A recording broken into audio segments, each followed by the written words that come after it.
The Galactic Concorde had watched Earth for 300 years. Their observation station sat hidden behind the moon, recording everything. They watched humans discover fire. They watched them build cities. They watched them fight wars and make peace and fight again. The watchers made notes and filed reports. And the reports always said the same thing: primitive species.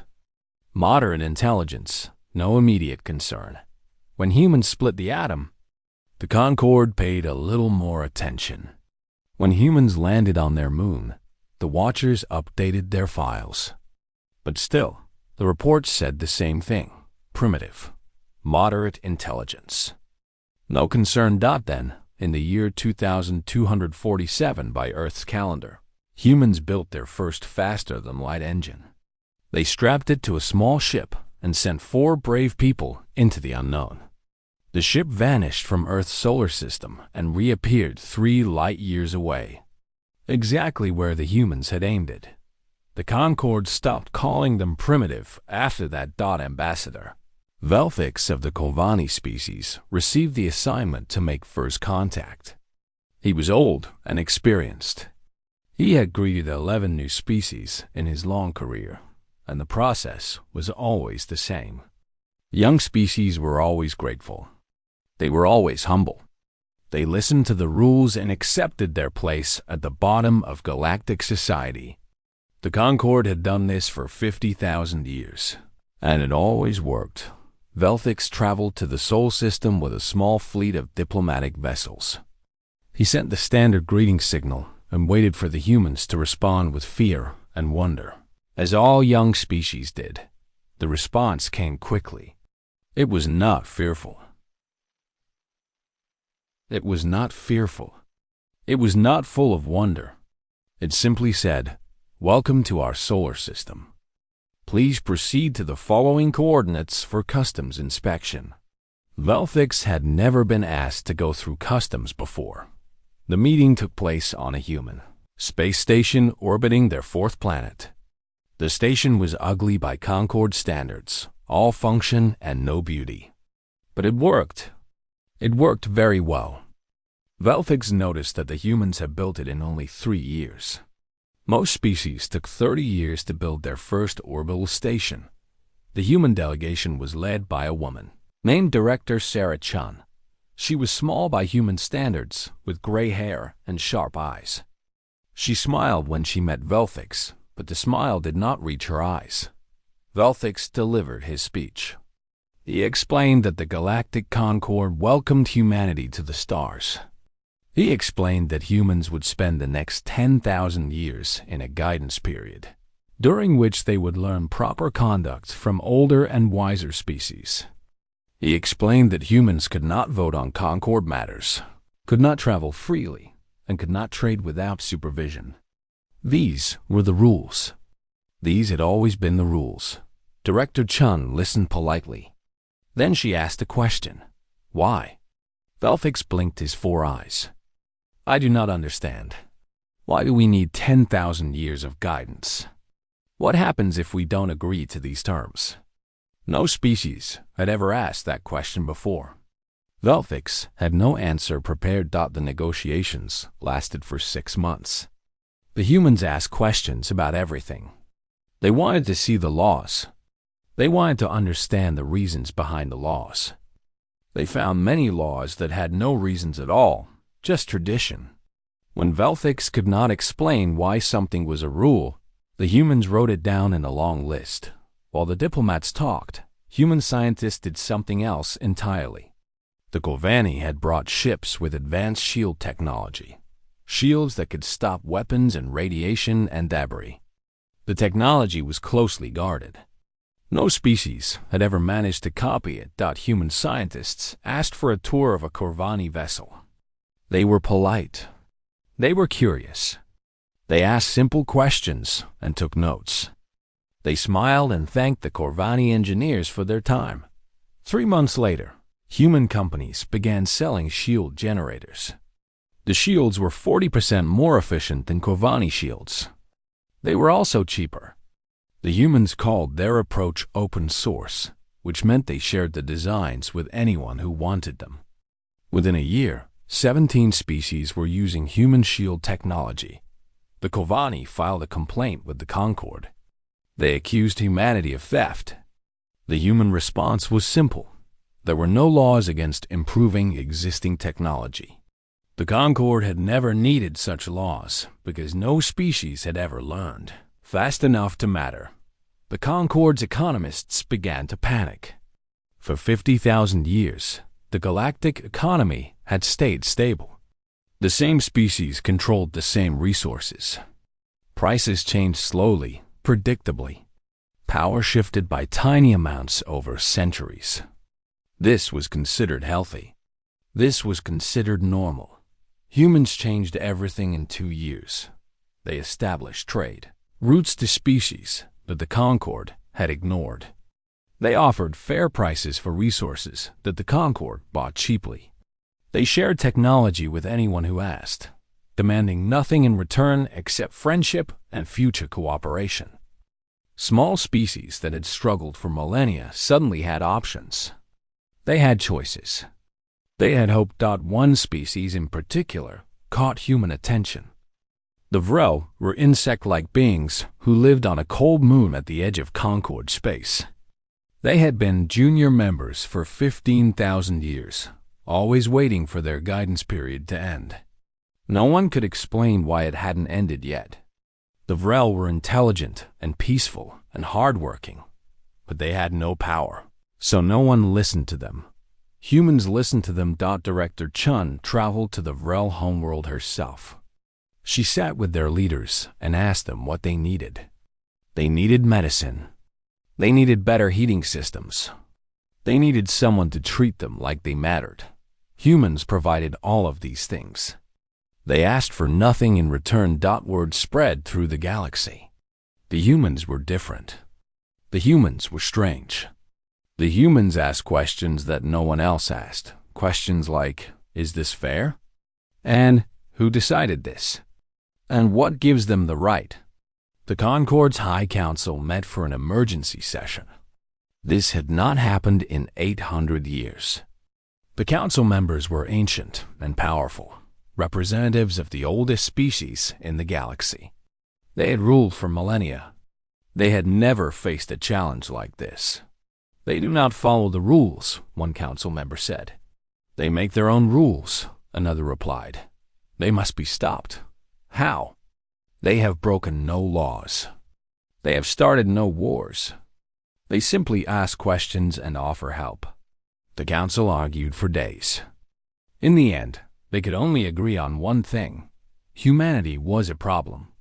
They did not yet know how big that problem would become. In the Sol system, Director Chun received reports of the council meeting. She read them carefully, then smiled. It was a real smile this time. They're scared, she said to her staff. Good. Scared people make mistakes. She turned back to her work. There was much to do. The galaxy had been unfair for 50,000 years, and humanity was only getting started. 5 years after first contact, humanity had become the most talked about species in the galaxy. Some called them heroes. Others called them troublemakers. The Concord called them a threat to stability. Everyone had an opinion about the strange beings from the small blue planet. The Drell hegemony decided to form their opinion with weapons. The Drell were large creatures, standing 3 meters tall with thick scales and 4 powerful arms. They had conquered 11 species in their history. They controlled a section of space near the galactic rim, and they ruled it with fear. When other species saw Drell warships, they surrendered. This had always worked. This was the natural order of things. The Drell watched humanity's rise with disgust. These soft, small creatures dared to challenge the way things worked. They gave hope to weak species. They shared technology freely. They asked questions about power and fairness. The Drell hated questions. General Vrax, commander of the Drell Third Fleet, chose the target himself. Kepler 442b was a human colony on the edge of explored space. It had 50,000 colonists, mostly farmers and miners. It had no military presence. It was far from Earth. It was perfect. The Drell sent a message to the Concord, informing them of the planned disciplinary action. The Concord said nothing. Some council members even seemed pleased. Perhaps the Drell would solve their human problem for them. Vrax arrived at Kepler 442b with 30 warships. He expected the colonists to flee or surrender. He gave them 1 hour to evacuate before he would begin orbital bombardment. This was more generous than the Drell usually were. The colonists did not flee. The reply came from a man named Marcus Webb, the colony's elected governor. He was a former military officer, retired to farming after 30 years of service. His message was short. We're not going anywhere. If you want this planet, come and take it. Vrax was amused. He sent ground forces to the colony's main settlement, 5,000 Drell soldiers in heavy armor. They expected to find frightened farmers hiding in their homes.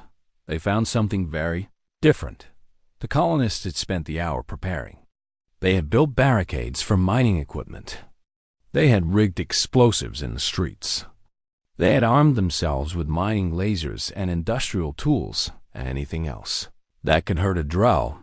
They were not professional soldiers, but they were humans, and humans had been fighting each other for their entire history. The Drell had never faced a species that knew war, the way humans knew war. The first wave of soldiers walked into an ambush. Explosions tore through their ranks. Mining lasers burned through armor. Humans fired from windows and rooftops, then disappeared before the Drell could respond. When the Drell advanced, they found traps everywhere, pitfalls, tripwires, poison gas made from mining chemicals. The humans fought dirty because they had no other choice.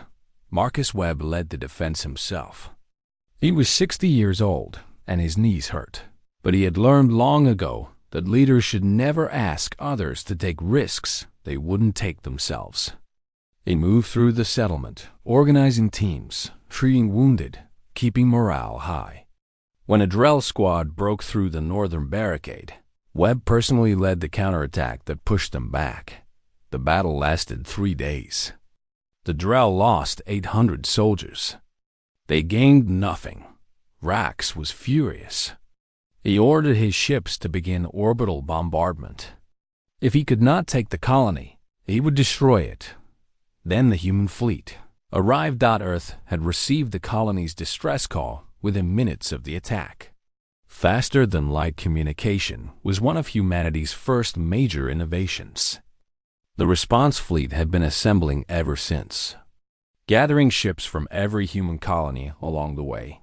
47 human warships dropped out of faster-than-light travel above Kepler 442b. They were smaller than Drell ships. They were uglier, but they were armed with weapons the galaxy had never seen before. Humans had studied every conflict in galactic history. They had learned from every war. They had taken the best ideas and combined them with their own innovations. Their missiles were faster. Their shields were stronger. Their tactics were unpredictable. The battle above Kepler 442b lasted 12 hours. When it ended, 18 Drell ships had been destroyed. The rest retreated. General Vrax escaped, but his military career did not.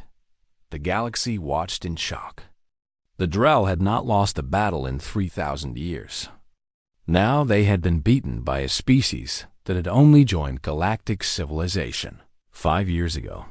But what happened next shocked the galaxy even more. The human government sent a message to the Drell hegemony.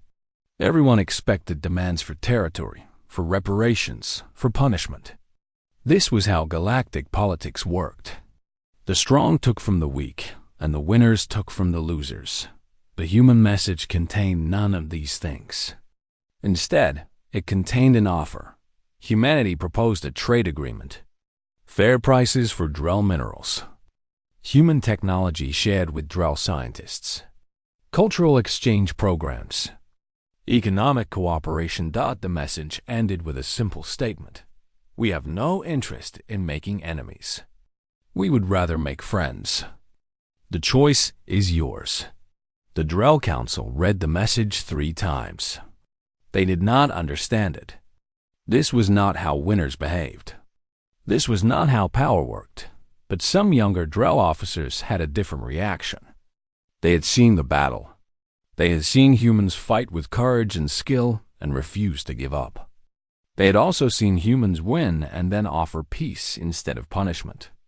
They began to whisper among themselves that perhaps there was another way to be strong. News of the Kepler conflict spread across the galaxy. Species that had lived in fear of the Drell suddenly felt hope. Species that had suffered under Concord rules suddenly saw possibilities. 12 civilizations, all of them minor members of the Concord, sent messages to Earth requesting formal alliances. Director Chun, now serving as humanity's chief diplomat, welcomed each one. She had a simple philosophy. Every species deserved respect. Every species had value. Every species could contribute something unique. This philosophy confused the Concord, which had spent 50,000 years ranking species by power and age. The Human Coalition was born. It started with 12 species. Within 2 years, it grew to 25. The coalition did not demand obedience. It did not extract tribute. It simply asked its members to treat each other fairly and help each other grow. The Concord called an emergency meeting. This was the second emergency meeting in 5 years. Before humanity arrived, there had not been an emergency meeting in 8 centuries. They are building a rival power, one council member warned. They will challenge us directly. We should destroy them now, while we still can, another suggested. How? A third asked. They've broken no laws. They have won every battle fairly. And they have made allies who will fight for them. The council argued for weeks. They could not agree on anything except that humanity was now more than a problem. Humanity was a threat. In the Sol system, Director Chun received intelligence reports about the council's debates. She shared them with her staff and smiled. They're right to be worried, she said. But they're wrong about our intentions. We don't want to destroy the Concord. We want to change it. She looked out her window at the stars. Somewhere out there, 43 species were working together, building something new, something better. The old order is dying, Chun said quietly. They just don't know it yet. 20 years had passed since humanity first reached the stars. The galaxy had changed more in those 20 years than in the previous 10,000. Old powers had weakened. New alliances had formed. Ideas that had been unthinkable were now common. And at the center of it all stood humanity, still asking questions, still challenging assumptions, still refusing to accept that things had to stay the way they had always been. The Human Coalition had grown to 43 species. It was not an empire. Humans had been very careful about that. No species was forced to join. No species was punished for leaving. The coalition was held together not by fear or power, but by something the Concord had never understood: shared purpose. Every member of the coalition agreed to 3 principles. First, all sentient beings had dignity that must be respected. Second, cooperation made everyone stronger than competition. Third, the future belonged to those who built it together. These principles seemed obvious to humans. They had learned them through thousands of years of war and peace, of building and destroying, of mistakes and hard-won wisdom. Other species found the principles strange at first, but after living by them for a few years, most species wondered why the galaxy had ever worked any other way. The Concord watched the coalition grow with increasing alarm. They had ruled the galaxy for 50,000 years. They had never faced a real challenge to their power. Now they saw their influence shrinking every year. The High Council debated endlessly about what to do. Some wanted war. Others wanted negotiation. A few even suggested that perhaps the coalition had good ideas that the Concord should adopt. Those council members were quietly removed from their positions. In the end, the council chose a strategy that had always worked before: economic pressure. They would blockade the Sol system. They would cut humanity off from galactic trade. They would squeeze Earth until the humans surrendered and accepted their proper place in the Concord's order. The blockade fleet gathered at the edge of human space. 300 warships from a dozen Concord species formed the wall of metal and weapons. It was the largest military force assembled in 5,000 years. Admiral Kethver of the Solani commanded the fleet. He was a cautious officer, more comfortable with diplomacy than destruction. He hoped the humans would see the size of his fleet and surrender without a fight. He sent the Concord's demands to Earth. Humanity must dissolve the coalition. Humanity must accept the standard guidance period. Humanity must stop spreading dangerous ideas about equality and dignity. If they refused, the blockade would continue until their economy collapsed. The response came from Director Chun, now 93 years old but still sharp. Her message was broadcast to the entire galaxy, not just the blockade fleet. The Concord offers us a choice between submission and starvation, she said. They believe we will choose survival over principle. They are wrong. Humanity has always valued some things more than survival: freedom, dignity, justice. We will not abandon these values to save ourselves. We will not abandon our friends to save ourselves. If the Concord wants a war, we will give them one. But I promise you this: we will not start it, and we will not fight it alone. Admiral Kethver expected the human fleet to attack his blockade. He had prepared careful defensive positions. His ships were ready for battle. He was not prepared for what actually happened. Within hours of Chun's broadcast, ships began arriving from across the galaxy.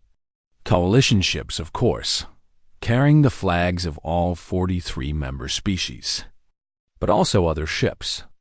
Ships from Concord species who disagreed with their governments. Ships from independent traders who had grown rich from human partnership. Ships from minor species who had never forgotten how humanity had treated them with respect when no one else did. The Vrel sent every vessel they had. Their leaders said they were repaying a debt that could never be fully repaid. The Drell hegemony, once humanity's enemy, sent their finest warships. Their new council had learned that strength did not require cruelty, and they were eager to prove it. By the end of the week, 400 ships had gathered to defend Earth. They came from 60 different species. Many had never fought together before. Some had been enemies for centuries. But they all stood together now, united by their connection to humanity and their belief in what humanity represented.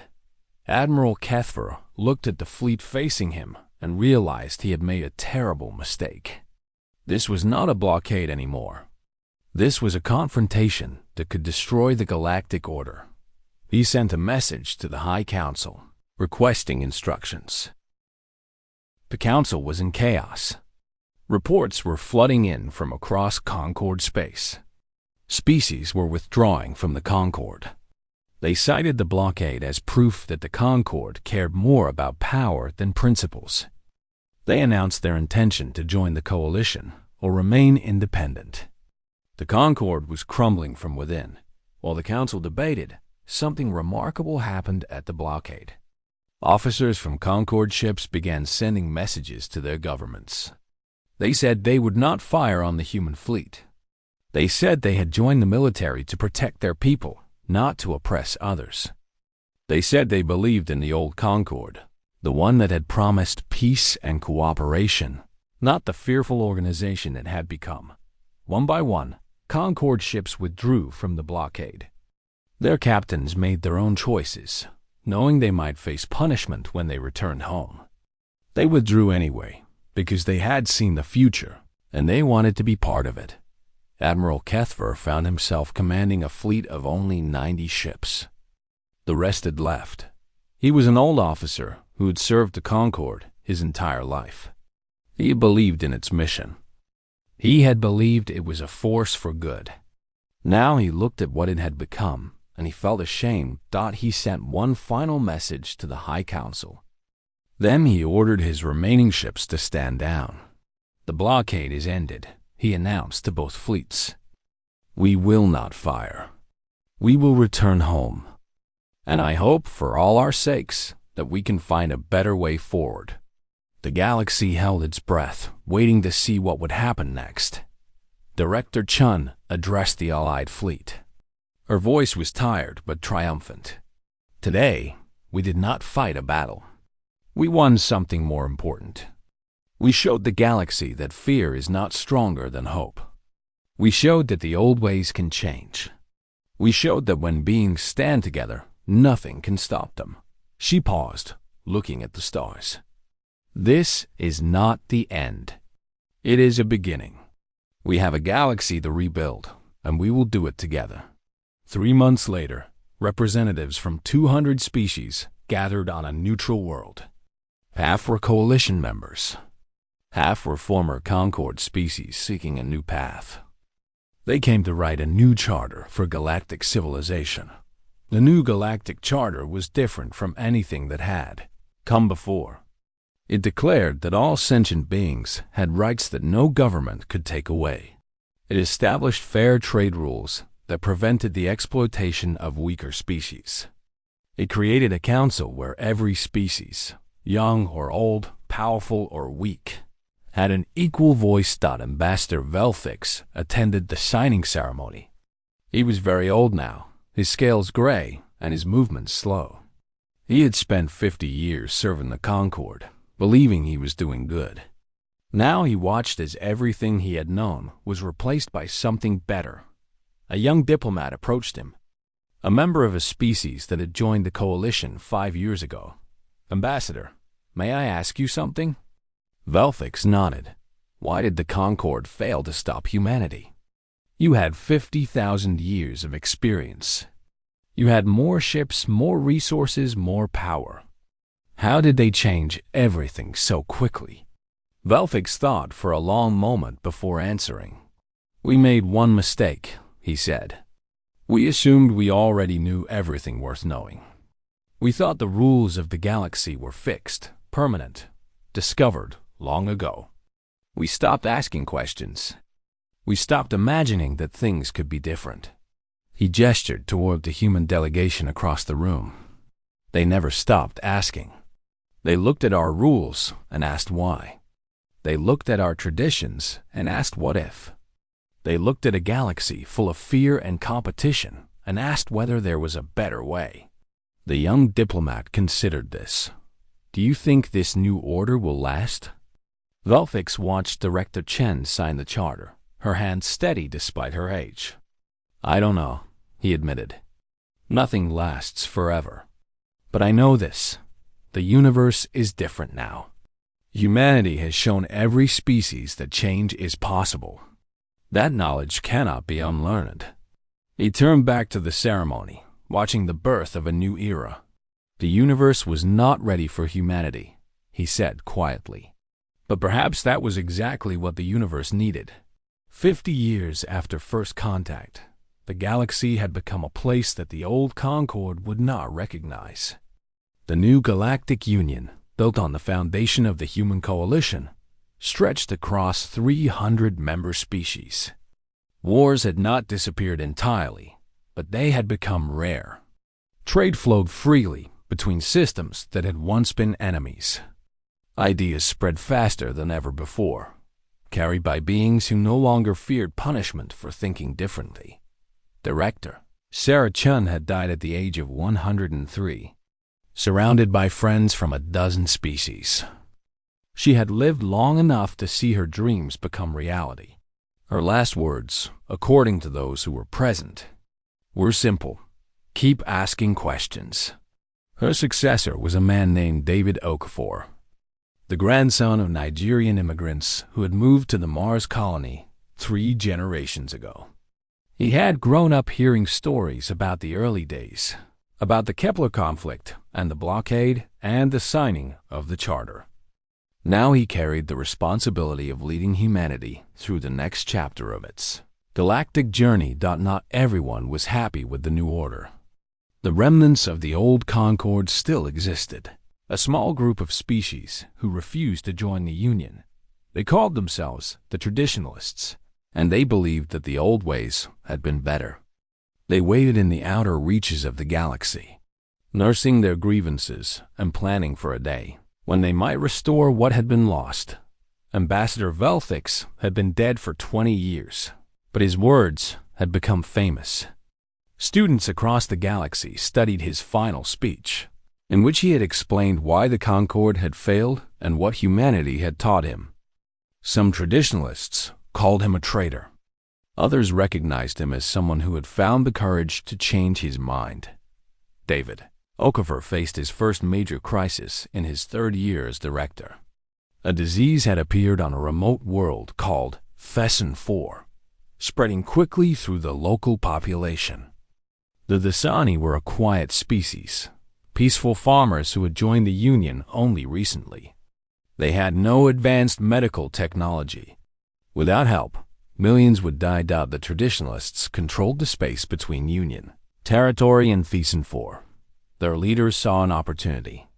They offered to let medical ships through, but only if the Union agreed to certain concessions: territory, trade rights, a formal apology for the destruction of the old Concord. The Union Council debated furiously. Some argued that the demands should be met. Lives were at stake. Others pointed out that giving in to blackmail would encourage more blackmail in the future. The arguments went back and forth for days while the Thessani continued to die. Okafor listened to all the arguments. Then he made a decision that surprised everyone. He announced that humanity would send its medical fleet through traditionalist space, with or without permission. The ships would carry no weapons. They would make no aggressive moves. They would simply travel to Thesson 4 and deliver the medicine that was needed. "We are calling their bluff," Okafor explained to the council. "The Traditionalists want to be seen as the rightful rulers of the galaxy. If they attack unarmed medical ships, they will prove that they stand for nothing but power. If they let us through, we save the Thessani and show that compassion is stronger than politics." The council was divided, but they trusted Okafor's judgment. The medical fleet launched 2 days later, 50 ships carrying doctors and medicine, and hope. The Traditionalists watched the fleet approach. Their military commanders waited for orders. Some argued for attack, saying that humanity needed to learn respect. Others warned that attacking medical ships would turn the entire galaxy against them. In the end, the Traditionalists did nothing. They let the fleet pass. The doctors reached Thesson 4 in time. They worked alongside local healers for months, fighting the disease together.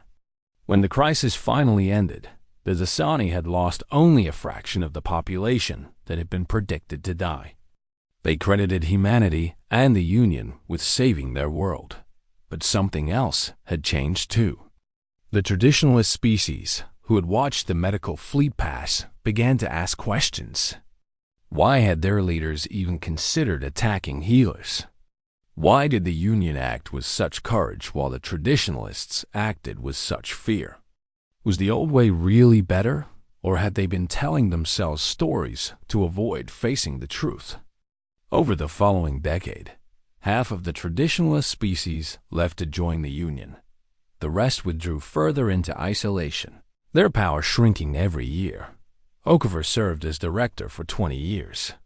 When he retired, he gave a speech that was broadcast to every Union world. Humanity came to the stars as children, he said. We knew nothing. We had only our questions and our refusal to accept that things had to be the way they were. The galaxy tried to teach us our place. Instead, we taught the galaxy something new. He paused, looking at the crowd of beings from 100 different species. We are not special. Humans have no magic that other species lack. We are curious. We are stubborn. We care about fairness and dignity and hope. These are things that exist in every sentient being. We simply refuse to let them be crushed by fear and tradition. The universe was not ready for humanity. But I think now it is grateful that we came. And I think the best is yet to come. The union continued to grow. New species joined every year, drawn by the promise of partnership and respect. Old conflicts faded as beings learned to see each other as neighbors rather than threats. Science advanced faster than ever before. As researchers from different species combined their knowledge and perspectives, thought there were still problems, of course. There would always be problems. Beings disagreed about resources and borders and customs. Some species struggled to adapt to the new ways. Crime existed. Corruption existed. The universe was not a paradise, but it was better than it had been. That was the simple truth that even the most cynical observers had to admit. The galaxy of the new union was a place where hope was more common than fear, where cooperation was more valued than domination, where every being had a chance to build a good life. 100 years after first contact, a monument was built on Earth. It stood in the place where the first faster-than-light ship had launched. A simple pillar of stone with words carved into its surface. The words were not grand or poetic. They were the question that humanity had asked again and again. The question that had changed everything.